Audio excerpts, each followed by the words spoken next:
و معظم ناظرین و سامعین کرام، فہم دین کورس میں آپ کو خوش آمدید کہتا ہوں۔ فہم دین کورس میں سب سے پہلے ہم پڑھیں گے عقائد کے بارے میں۔ سب سے پہلے ہم پڑھیں گے کائنات کے بارے میں عقیدہ۔ عقیدہ کس کو کہتے ہیں؟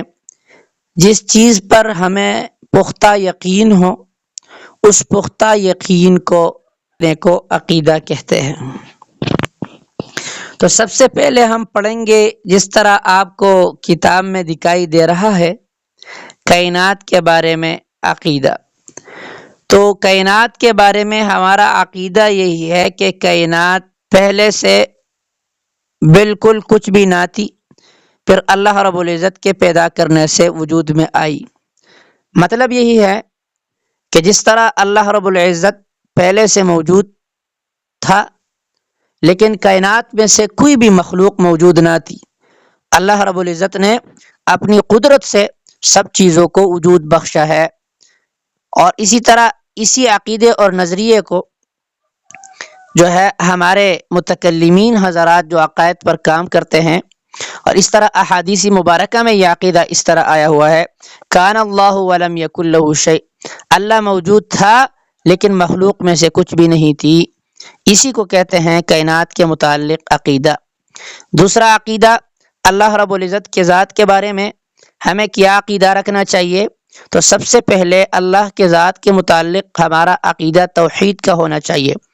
توحید کا مطلب یہی ہوتا ہے اللہ رب العزت کو ایک ماننا اور اللہ رب العزت کو ایک جاننا۔ اور توحید کی پھر تین قسمیں ہیں، ایک توحید فی الذات، ایک توحید فی الصفات، اور ایک توحید فی الافعال۔ توحید فی الذات کا مطلب یہی ہوتا ہے کہ اللہ ذات کے اعتبار سے ایک ہیں، اللہ یکتا ہیں، ذات کوئی دوسرا الہ نہیں، کوئی دوسرا اللہ نہیں، لا الہ الا اللہ، اللہ ایک ہی ہے، کوئی دوسرا ذات میں اللہ کا شریک نہیں۔ توحید فی الصفات کا مطلب یہی ہوتا ہے کہ اللہ صفات کے اعتبار سے بھی یکتا ہے، اللہ کے ساتھ کوئی صفت، کوئی بھی کسی بھی صفت میں شریک نہیں۔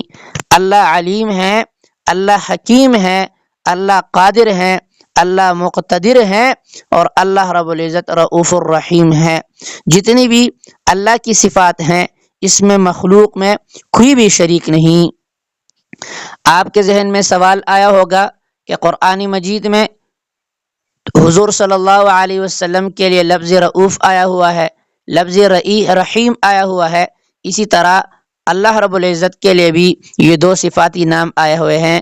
تو گویا کہ یہ تو حضور صلی اللہ علیہ وسلم اللہ پاک کے ساتھ صفات میں شریک ہوا۔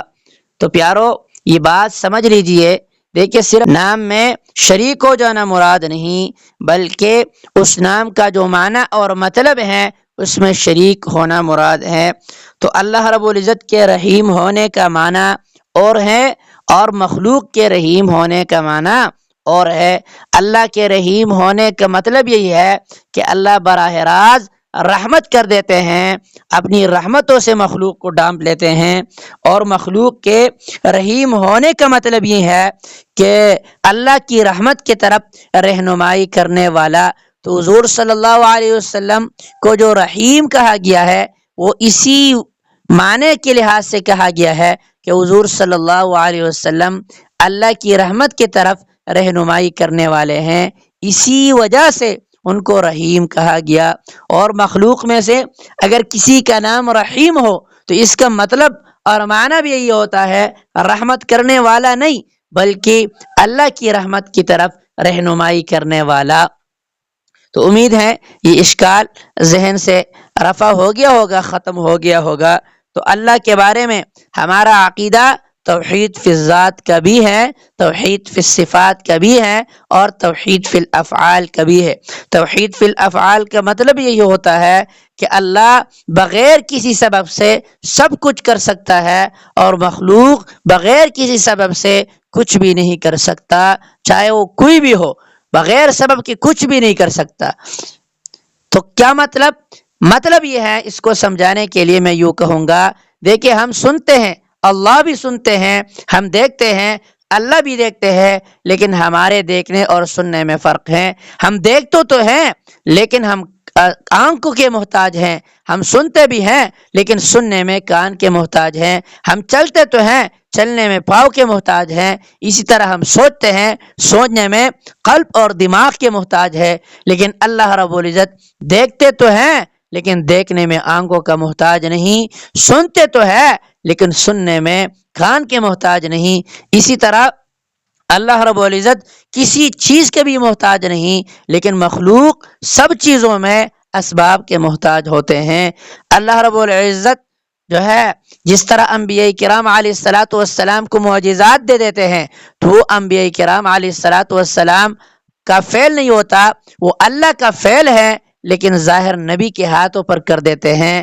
اس طرح اولیاء کے کرامات ہوتے ہیں، وہ دراصل میں اولیاء کے کرامات اللہ کا فعل ہوتا ہے، لیکن ظاہر ولی کے ہاتھ پہ کر دیا جاتا ہے۔ یہ عقیدہ ہمیں اللہ کے بارے میں رکھنا چاہیے۔ امید ہے آج کے سبق میں آپ نے اللہ کے ذات اور اللہ کے صفات اور اللہ کے افعال کے بارے میں عقیدہ سیکھا ہوگا۔